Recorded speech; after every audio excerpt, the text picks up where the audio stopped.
स्यादेतत् पुरुषश्चेद अगुणो अपरिणामी कथमस्य मोक्षः। प्रश्न उठता है, आपने कल जवाब देते हुए कहा पुरुष तो अपरिणामी है, इसलिए अनुपकारी है वो, ये सब कहा था, और अगुणी है, गुण भी नहीं है, तो उसे बंधन कहाँ से हो गया उसका? जिसका कोई परिणाम, दुख परिणाम, सुख परिणाम, भोग परिणाम, किसी प्रकार का परिणाम है ही नहीं, जिसमें वो बंध परिणाम भी नहीं होगा, मोक्ष परिणाम भी नहीं होगा, उसमें अपरिणाम स्वरूप वाला पुरुष का न बंधन है न मोक्ष। फिर काय पर सांख्य शास्त्र पढ़ना पड़ा या नहीं? जब जैसे वेदांत में तो प्रश्न उठता है ना, जब ब्रह्म न बंधन में न मोक्ष में, न बंधो न मोक्ष इत्येषा परमार्थ था, कहा है ना मांडव्यकारी का। अब प्रश्न उठता है ऐसे, फिर वेदांत किस लिए? इस तरह से यहाँ प्रश्न उठ रहा है अभी। तो सारी बातें तो ठीक है, लेकिन पुरुषश्चेद अगुणो अपरिणामी कथमस्य मोक्ष, इसका मोक्ष कैसे होगा? मुचेर बंधन विश्लेषार्थता, कि मोक्ष का मतलब क्या? मुच धातु का अर्थ ही होता है बंधन का टूटना, बंधन से विश्लेष हो जाना, अलग, बंधन से छूटना, बंधन का खत्म हो जाने का नाम मोक्ष है। और जो बंधन में हो तब ना उसका मुक्ति होगा। बंधन में होने का मतलब क्या? दुख का परिणाम होना चाहिए, और दुख का परिणाम या कोई भी परिणाम ही जब नहीं है जिस पुरुष में, उसे दुख का परिणाम कहां से? जो अपरिणामी है, आज वहां बंधन ही नहीं तो उसे मुक्त होना है नहीं। सवासन क्लेश कर्माशयानांच बंधन संचिता नाम पुरुषे अपरिणामिनी असंभवात।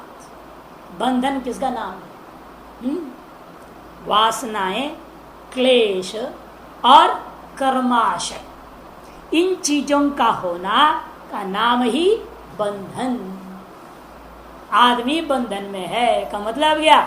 उसकी वासनाएं उसको भीतर बाहर सता रहे हैं, अतएव उन्हीं वासनाओं के कारण से बेचारा मजबूर होकर विभिन्न प्रकार के क्लेशों को प्राप्त कर रहा है, कष्ट को प्राप्त कर रहा है। वासनाओं के वजह से क्लेश प्राप्ति होती है। वासनाएं जगते हैं और उसको पूरी हो या ना हो, पूरी हो जाए तो दुख है, ना हो तो दुख।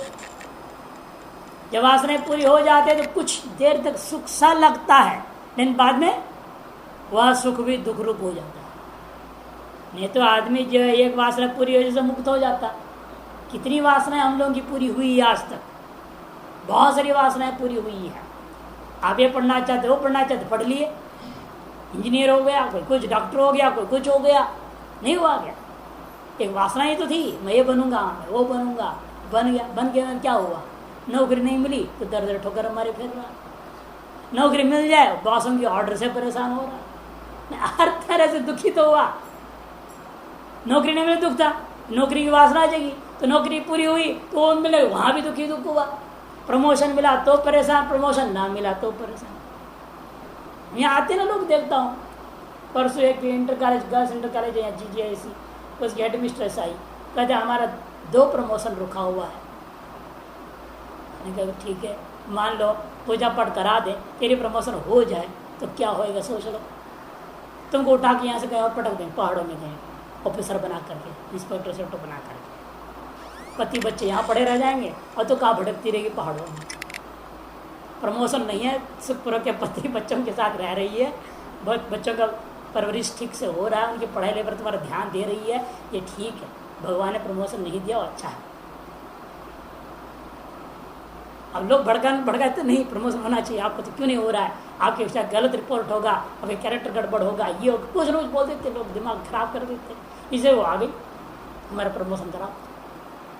मैंने कहा नहीं, अच्छा है ना हो, कम से बच्चे कम से कम 12वीं पास हो जाए, उसके बाद देखेंगे तो हमारा प्रमोशन। लोग विवेकहीन हो जाते हैं, भगवान कृपा कर रहे हैं, समझ नहीं रहे वो।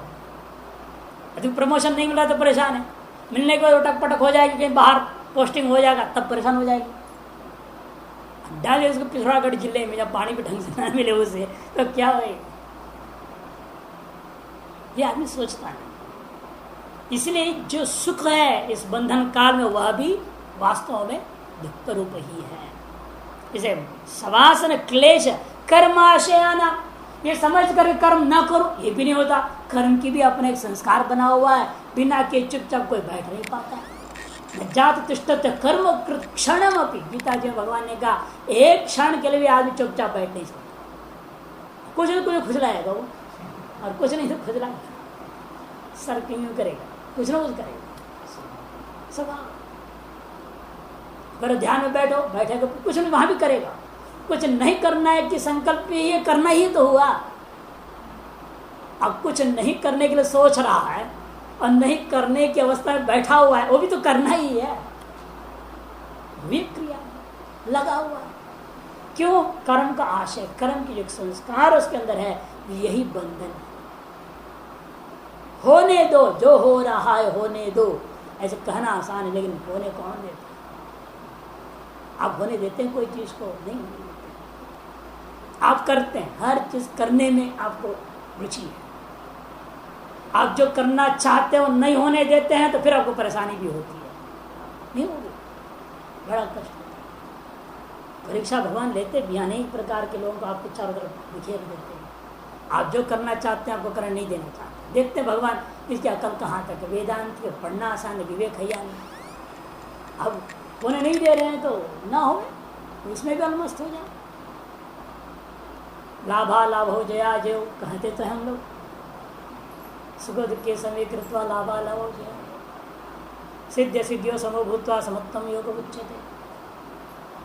कठिन है काम, इसलिए इनका कहना है बंधन संज्ञा उसी का है जो सवास क्लेश कर्माशनांच बंध संचिता नाम पुरुषे अपरिणामिनी असंभवात। और ये तीनों चीजें अपरिणामी पुरुष में संभव ही नहीं है, तो ये सब परिणाम विशेष है। वासना भी एक परिणाम विशेष है, कर्माशय भी परिणाम विशेष है, सुख दुख भी परिणाम विशेष है। और अपरिणाम स्वरूप पुरुष में ये तीनों ही असंभव होने से बंधन ही संभव नहीं, तो बंधन से विशेष मुक्ति भी इसलिए वहां संभव नहीं है। अतएव अस्य पुरुष से न संसार प्रेत्तिभाव परिणाम अस्ति, इसीलिए इस पुरुष का संसार या मरने के अनंतर दोबारा जन्म आदि जो कहा जाता है संसार, वह भी नहीं हो सकता। जन्म मरण के चक्र का नाम संसार है, वो भी पुरुष में इसलिए नहीं हो सकता।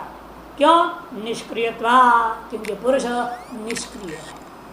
तस्मात् पुरुष विमोक्षार्थ में रिक्तम वचा, इसे पुरुष का मोक्ष के लिए प्रकृति प्रवृत्त हुई है, यह आपका कहना बिल्कुल गलत है, आपस झूठ है, रिक्तम झूठी वचन है। यदि इमाम शंकाम उपसंहार व्याजेन अभिपगच्छन्न पाकरोते, इस शंका को दूर करना नहीं चाहते, साथ साथ जो सिद्धांत का विचार चल रहा है उसको उपसंहार भी करना चाहते। उपसंहार के बहाने से इस शंका का भी समाधान करते, दूर करते, शंका को दूर करता हुआ कथन करने जा रहे हैं। तस्मान् बध्यते अद्धा न मुच्यते नापि संसरति कश्चित्, संसरति बध्यते मुच्यते च नानाश्रया प्रकृति ही।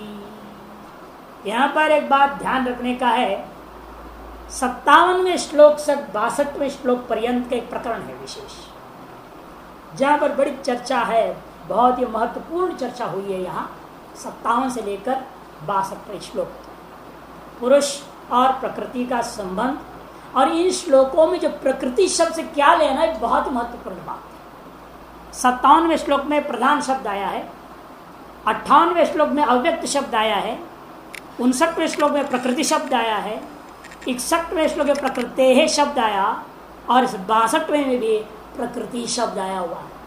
प्रधान अव्यक्त प्रकृति इन शब्दों से यहाँ क्या लेना है हमें? बुद्धि पुरुष का अन्योन्य अध्यास लेना, क्योंकि बुद्धि पुरुष अन्योन्य अध्यास ही संसार का कारण है। उसी दृष्टिकोण से यहाँ पर प्रकृति अत्यंत लज्जीला है का मतलब वहां लज्जा किसकी बात हो रही है? बुद्धि लज्जावती है, बुद्धि है कि प्रकृति तो वो साम्य अवस्था में रहने वाली है, उसे कार्यभूता जो बुद्धि उसका पुरुष संबंध होने से बंधन है।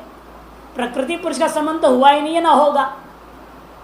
संबंध किसका हुआ है? बुद्धि का पुरुष के साथ, महातत्व का पुरुष के साथ। सब महातत्व पुरुष का अन्योन्य अध्यास का नाम ही बंधन है, और वह अन्योन्य अध्यास, वह अविवेक ख्याति को दूर करके उन दोनों का भेद असंबंध का निश्चय हो जाना ही विवेक ख्याति है। इसे इन सभी श्लोकों में प्रकृति शब्द से बुद्धि अथवा बुद्धि पुरुष का संघात को लेना है, ये ध्यान रखना, तभी वो सारे श्लोक घटेंगे, नहीं तो नहीं घट सकते। यहां पर भी उसी तरह से नानाश्रया प्रकृति कार्य देखिए, तस्मात् न बध्यते, इसलिए वास्तव में कोई भी पुरुष आज तक बंधन में पड़ा भी नहीं है, आज तक कोई पुरुष की मुक्ति हुई नहीं है, आज तक किसी पुरुष को कोई संसार भी नहीं हुआ है। न बध्यते न मुच्यते नापि संसरति कश्चित पुरुष अग्धा। निश्चित रूपेण कोई भी आत्मा, भले अनंत आत्मा भी मान लीजिए आप, कोई भी आत्मा, कश्चित भी पुरुष, एक भी पुरुष आज तक बंधन को प्राप्त हुआ नहीं है, संसार को प्राप्त हुआ नहीं है, इसे मुक्त होने की भी कोई आवश्यकता नहीं है। फिर ये सारी बात जो चल रही क्या है, फिर तब कहते बात ऐसा है, बध्यते संसरति बध्यते मुच्यते च नाना आश्रया प्रकृति ही।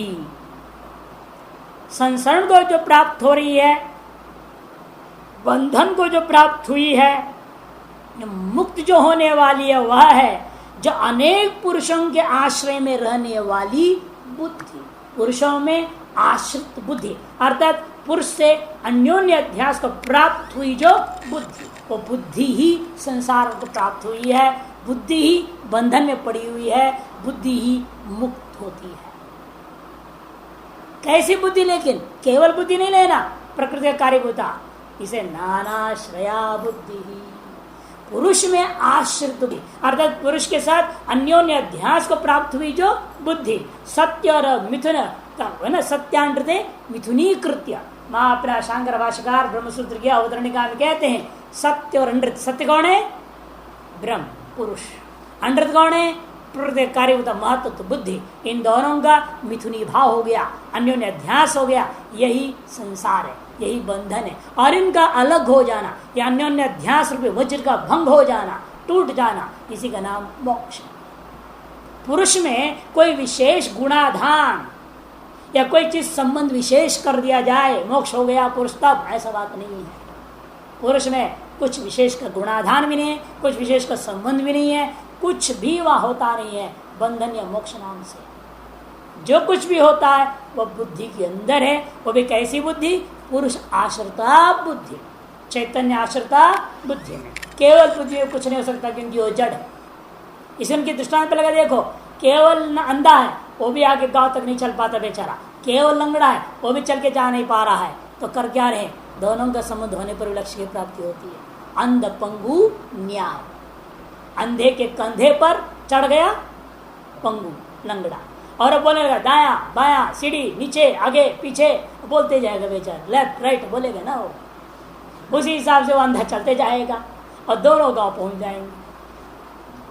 क्योंकि अंधा चल सकता है देख नहीं सकता, पंगु चल नहीं सकता देख सकता, दोनों का आपस में मिलन बन जाता है तो लक्ष्य की प्राप्ति हो जाती है। नानाश्रया प्रकृति ही तस्मादिति अद्धा न कश्चित पुरुष बद्धते न कश्चित संसर्दे न कश्चित मुच्यते। यह निश्चित है, अद्धा या बे है निश्चय अर्थ में, यह निश्चित है कि न किसी पुरुष का आज तक बंधन हुआ है, न कश्चित संसर्दी, न कोई संसरण को प्राप्त हुआ है, न किसी पुरुष का मोक्ष ही होता है। प्रकृति रेव तो नानाश्रया सदी बध्यते संसर्दी मुच्यते च। फिर कहा किसका हो रहा है सब, किसमें सब चीज है? न प्रकृति रेव तो, प्रकृति के अंदर ये सब कुछ हो रहा है। अभी कैसी प्रकृति? नानाश्रया सती, नाना पुरुष में आश्रित और चैतन्य आश्रित हुई जो बुद्धि, उसी बुद्धि का बंधन संसरण और मोक्ष होता है। कितना वेदांत के नजदीक बिल्कुल नहीं, पुरुष अपरिणामी है सब कुछ। इतना ही गड़बड़ इनके अंदर क्या है, पुरुष में ये नानात्व मानते, एक में अद्वितीय नहीं। दूसरी कमी क्या है इनके? पुरुष भोक्तृत्व मानते, और तीसरी यदि कमी है तो वो है प्रकृति को नित्य मानते। ये तीन दुराग्रह छोड़ दे, सांख्य और वेदांत में कोई अंतर नहीं। तीन चीज छोड़ दे फिर सांख्य और वेदांत एक हो जाएगा। बुद्धि के कारण से और सारे बुद्धि कारण से हो रहा है ना, सारा खेल तो बुद्धि का ही है। बुद्धि निश्चयात्मिका नहीं, और बुद्धि क्यों नहीं कर रही है? वो अहंकार तंग करता है ना। अहंकार कहता है बुद्धि को, भाई तू विवेक मत कर, तू विवेक कर लेगी तो सारा काम खराब होगा। तो मैं जो मालिक हूं मेरा क्या होगा? उल्टा हो गया ना। यहां पर क्या है? बुद्धि का कार्य अहंकार है। ऐसा कि बुद्धि मालिक हुआ, उसे पैदा होकर उसको सेवक होना चाहिए ना। अब होता कि उल्टा, लेकिन व्यवहार में अहंकार मालिक हो जाता है, बुद्धि सेविका बन जाती है, और अहंकार बुद्धि को पाठ पढ़ाते रहता है। तो विवेक मत करना, तो मैं जैसे कहूँ वैसे उल्टा पुल्टा धंधे में लगे रहना। इसको श्लोक सुनाता हूँ ना मैं। अहंकारो धियम ब्रूते सुप्तम मा प्रबोधय प्रबुद्धश्चेदानंदे न तम नाहम न वही जगत। अहंकारो धियम ब्रूते, ये अहंकार जो है बुद्धि को, बुद्धि से कहता है, क्या कह रहा है? सुप्तम मा प्रबोधय, ये जो अज्ञानी जीव सोया पड़ा है, सुप्तम मा प्रबोधय, सुप्तम मा प्रबोधय, सोया हुआ को जगाओ मत। सोया है ये अज्ञानी, अज्ञान में अपने वासना में डूबा हुआ रहता है, इसको जगाओ मत, विवेक मत करो। बुद्धि कहती है महाराज मैं विवेक कर दूं तो तेरा क्या बिगड़ता है बता? मैं विवेक कर दूं, अविवेक ख्याति उत्पन्न कर ली हूं तो प्रबुद्धश्चेदानंदे, प्रबुद्धश्चेत आनंदे। यदि ये पुरुष अपने आनंद स्वरूप में जग जाए तो क्या होगा? जगने दो, बुद्धि कहेगी जगने दो, क्या होगा? तो सबसे पहले डराता है, न त्वम, तू मिथ्या हो जाएगी, फिर ना हम, मैं मिथ्या हो जाऊंगा, न वही जगत, जगत मिथ्या हो जाएगा, कुछ भी नहीं रहेगा। इसीलिए तो विवेक नहीं करना, ऐसा डराता रहता है इसका। इसी वजह से बुद्धि विवेक करती नहीं है। अहंकारोद्यम ब्रूते सुप्तम मा प्रबोधय प्रबुद्धश्चेद आनंदे, प्रबुद्धश्चेद आनंदे न तम नाहम न वही जगत, न तम नाहम न वही जगत। तो इसलिए अहंकार जितने भी बुद्धि का कार्य, बुद्धि जैसा कहेगी वैसे अहंकार को चलना चाहिए था, असगल काम करना चाहिए था, लेकिन उल्टा आप हो गया, अहंकार मालिक हो गया और वो बुद्धि को उल्टा पाठ पढ़ा रहा। बुद्धि उसके कहने अनुसार जो है संसार को प्राप्त कर बंधन में पड़ी रहती, विवेक करती ही नहीं है। यही आजकल हम लोगों के सामने समस्या हो जाता है, सभी के अंदर ये समस्या है। हम देखें जितने भी आश्रमों में हम रहे हैं पहले, सब जगह भारी समस्या क्या होता है? कार्यकर्ताओं का विद्यार्थियों के साथ, कार्यकर्ताओं का आचार्यों के साथ बड़ा भिड़ंत होते रहते हैं हमेशा। चाहे कैलाश में रहे हम, गोविंद मठ में रहे, कहीं भी रहे, क्योंकि वो जो कार्यकर्ता लोग होते हैं ज़्यादातर अनपढ़ होते हैं, कोई शास्त्र पढ़े लिखे नहीं, वो नहीं चाहते हैं कोई महात्मा पढ़ लिख ले, विद्यार्थी पढ़ लिख ले, वो आगे बढ़ेगा। फिर ऐसा ना हो कि मंडलेश्वर जी को पसंद करने लग जाए, मंडलेश्वर जी को प्रिय हो जाएगा, फिर उसको कार्यकर्ता बना भी देंगे तो क्या होगा? हमारी तो सवाया हो जाएगा ना, कुर्सी खिसक जाएगी हमारी, सारे के साथ कुर्सी का है। और कई जो महंत लोग ही नहीं चाहते, क्यों? महंत खुद अनपढ़ है तो नहीं चाहे कोई चेला पढ़ लिख ले। जैसे आजकल बहुत माँ बाप है अपने बच्चों को नहीं पढ़ाना चाहते, क्यों नहीं पढ़ाना चाहते? खुद पढ़े लिखे नहीं, वो नहीं चाहते हमारा बच्चा पढ़ लिख के आगे बढ़े। ऐसे बहुत लोग, ये हमने झोंपड़े में कितने बार बोला बच्चों स्कूल क्यों नहीं भेजते हो? ये पढ़ लिख लेंगे तो हमें ही बेवकूफ़ बनाएंगे, वो कैसे पढ़ लिख लेंगे तो हमको बेवकूफ़ बनाने लग जाएंगे। इसलिए मछली पकड़ते रहे, यही ठीक है। तो बचपन से उनको लगा दे मछली पकड़ो, यही काम के लिए तुम हो। कितना दयनीय दशा, चाहे आम गृहस्थी में देखो, चाहे साथ समाज में देखो, सब यही हाल हो। इसलिए कर यहाँ भी वही हाल है। देखो बुद्धि को उल्टा पाठ पढ़ाने सारा काम खराब हो गया। बंध मोक्ष संसार पुरुषेषु उपचर्यन्ते। फिर ये क्यों बोल रहे पुरुष बद्ध पुरुष है, मुक्त पुरुष है? व्यवहार कैसे हो रहा है? कहते बुद्धि में जो बंधन है वो अन्योन्य अध्यास के अनुसार क्या हुआ? बुद्धि में उपचरित, पुरुष में उपचरित हो गया। और कहते पुरुष बंधन में है व्यवहार में। इसी को कहते हैं कर्मणि अकर्म यह पश्येत कर्मणि च कर्म यह। ये हम जिसमें कर्म मान रहे वास्तव में वहां कर्म नहीं है। हम अपने आप को कर्मशील मानते हैं ना, मैं करता हूं, मैंने आत्मा में कर्म मान रहे हो, वास्तव में वहां कर्म नहीं। जहां तुम कर्म देख रहे हो उसमें अकर्म को देखो, कर्मणि अकर्म। मैंने आत्मा में कर्म मान रहे हो, वहां अकर्म को देखो। और शरीर को क्या समझ रहे हो? जड़ है, कर्म नहीं कर सकता, ऐसे तुम सोच रहे हो, ये अकर्म समझ रहे हो। अकर्मणि कर्म जो यह प्रश्न, इस शरीर में कर्म ऐसे मान, आत्मा में कोई कर्म नहीं। वही बात ये भी कर रहे हैं, लेकिन कैसे हो गया? अन्योन्य अध्यास के कारण से बुद्धिस्त वस्तु पुरुष में आरोपित हो गया। दृष्टांत बड़ा सुंदर दे रहा था, जय पराजयो वृत्तिगतावपि स्वामिनी उपचर्येते। ऐसे देखो ना, कौन हार गया? भारत हार गया। सारे देश के लोग दुखी, क्या? भारत हार गया, वर्ल्ड कप जीता नहीं। 11 बच्चे वहां गए, शैतान पैसे खा करके हार गए, बेईमानी कर गए, और वो हारे, और आप लोग क्या दुखी हो रहे हो? मतलब नहीं हो रहे, भारत हार गया। वो 11 खिलाड़ी हार रहे हैं तो पूरा देश मान लिया जा रहा हार गया। उससे अच्छे अच्छे खिलाड़ी यहाँ हैं, वो पैसा देकर जब से बैठे रहते हैं, ये लोग करोड़ों का खेल है। जब से निकालना भी चाहो तो निकाल नहीं सकते, तो कईयों को दे देते तुरंत हटा कर, फिर आ जाते हैं, घुस जाते हैं। सारा देश हर जगह ये मिलता है। जिस महंत को आप साष्टांग प्रणाम कीजिए, फूल चढ़ाइए, तिलक लगाते रहिए, वो महंत आपसे खुश रहे। नहीं कर तो कहेंगे इसके अंदर श्रद्धा नहीं, घट गया है, इसके अंदर श्रद्धा घट गई, इसको निकाल दो। ऐसे जो तमाशा हमने देखे, अब क्या बताएं। कैलाश आश्रम में ऐसे होता था। हम लोग मंडलेश्वर जी बस 7 बजे जाना पड़ता है, फूल लो, लाइन में खड़े हो जाओ, और उनको सर पर फूल लगाओ, पैर छू के प्रणाम करो, लेट के प्रणाम करो, फिर हाथ जोड़ खड़ा रहो, यूँ वो करेंगे तब जाओ। नहीं तो फिर ये आया नहीं, ये ठीक से प्रणाम नहीं किया, ठीक से फूल नहीं चढ़ाया, खाली हाथ जाए तो और मुसीबत, आए क्यों फूल के बिना? बड़ा मुश्किल। कई जगह व्यवहार जो है नाटकीय ढंग से करना पड़ता है, तब मिथ्या व्यवहार क्या होती है। तो हम तो बचे वहाँ पर, क्यों? हमको उसी टाइम मोटर चलाते थे, 7 बजे से मोटर ऑन करके बैठे रहना है वहाँ पे। झंझट की नहीं, वो मुक्ति हो गई उस झंझट से। ड्यूटी पे है ना, अब ड्यूटी पे है तो क्या करेगा, कोई बोल नहीं सकता।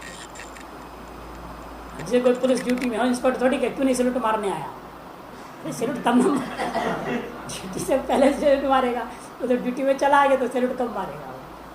बड़ा व्यवहार बड़ा कठिन होता है। और कहेंगे श्रद्धा कम हो गया, क्या? अरे हृदय को फाड़ के दिखाएं कोई, श्रद्धा कितनी है कितनी नहीं है। बहुत मुसीबत होती है। बनारस में कोठारी ऐसे हमको परेशान कर दिए, कहते तुम न देखते हो तो नमो नारायण बोलते नहीं हो। अरे भाई नमो नारायण किससे कहें? आप कोठारी अपने आप को क्यों मानते हो? आप तो ब्रह्म हो। मेरा वेदांत पढ़ते हो, पढ़ाते हो, आप ब्रह्म नहीं हैं। ब्रह्म है। हाँ बोलो, हाँ ब्रह्म है। अच्छा ये बताओ हम क्या हैं? हम ब्रह्म नहीं हैं, तो यहाँ आप ही ब्रह्म हैं। क्या ब्रह्म ब्रह्म का नमस्कार करेगा? नहीं। तो ठीक है, नमो नारायण किस बात की? वो बड़े युक्ति मारते हो आप, बोलते हैं क्यों अहंकार को बीच में लाते? मैं को ठान ये अहंकार की क्या जरूरत? साधु साधु से सवेरे एक बार हो गया हम नमो नारायण, कि जब जब देखे नमो नारायण करते फिरेंगे क्या? एक बार सवेरे पहली बार देखा चाय पीते तो नमो नारायण कर दिया, हो गया। अब जब देखे नमो नारायण करो, जब देखो दंडवत करो, ये क्या नाटक है? एक जगह और गए थे, वहाँ तो बहुत विचित्र है, भक्तों के लिए भी बड़ा कड़क नियम बना दिया। जब भी वो आएंगे प्रणाम करके बैठेंगे, जब भी जाना है प्रणाम करके जाना है। 10 बार आवे जब तो भी क्या जरूरत है? कोई सेवा करने आए, कोई काम करने आए, गए पहले प्रणाम करो फिर जाओ काम। बाहर जाना है फिर प्रणाम करो तब बाहर। मैंने कहा सब लफड़ा भी, कहीं स्लिप डिस्क हो जाए किसी का स्लिप डिस्क हो जाए, प्रणाम करते तो जिंदगी भर गुरु को गाली देते रहेगा। नहीं, क्यों ऐसे कराना किसी से? कोई जरूरत है।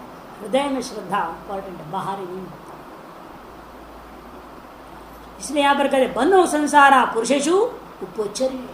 जैसे हार या जीत हुआ नौकरों की, सैनिकों की और मालिक में हार और जीत का व्यवहार होता है। राजा हार गया, अमुक देश हार गया, युद्ध में व्यवहार हो जाता है। हारे कौन? कुछ सैनिक जो वहां गए थे, लेकिन हार जीत राजा में जैसा आरोपित हो जाता है, उसी प्रकार से यहाँ पर भी बंधन या मोक्ष भी कहा? बुद्धि में आरोपित हो गया पुरुष। तदाश्रयण भृत्यानाम तद भागित्वात् तत्फल से शोक लाभादे स्वामी संबंधात। क्योंकि तदाश्रयण स्वामी के आश्रय से ही तद अधीन होकर भृत्य लोगों ने भाग लिया है, अतएव भृत्यों के साथ जो कुछ भी होता है तद भाग भागी हो जाएगा मालिक ने। इसीलिए तत्फल से शोक लाभादे है, विजय कहने से लाभ और हारने से जो शोक, इनका भी संबंध लोक व्यवहार में क्या हम देख रहे हैं? मालिकों में होता है, मालिकों में हो जाता है। स्वामिनी संबंध तद्वत यहाँ पर भी हो गया पुरुष में। भोगापवर्ग प्रकृतिगतयोर अपि विवेक अग्रहात। इस तरह से भोग और अपवर्ग दोनों भी कैसा है? प्रकृतिगतयोर अपि, बुद्धिस्थ होने पर भी विवेक पूर्वक आग्रह होने के कारण से, विवेक का अग्रह, भेद का अग्रह ग्रहण न होने की वजह से पुरुष संबंधे उपपायिता, पुरुष के साथ संबंध का उपादन किया है कि सर्वम पुष्कलम। अतएव समस्त बात या सिद्धांत प्रशस्य है, निर्विवाद है, कहीं भी कोई दोष नहीं रह जाता है।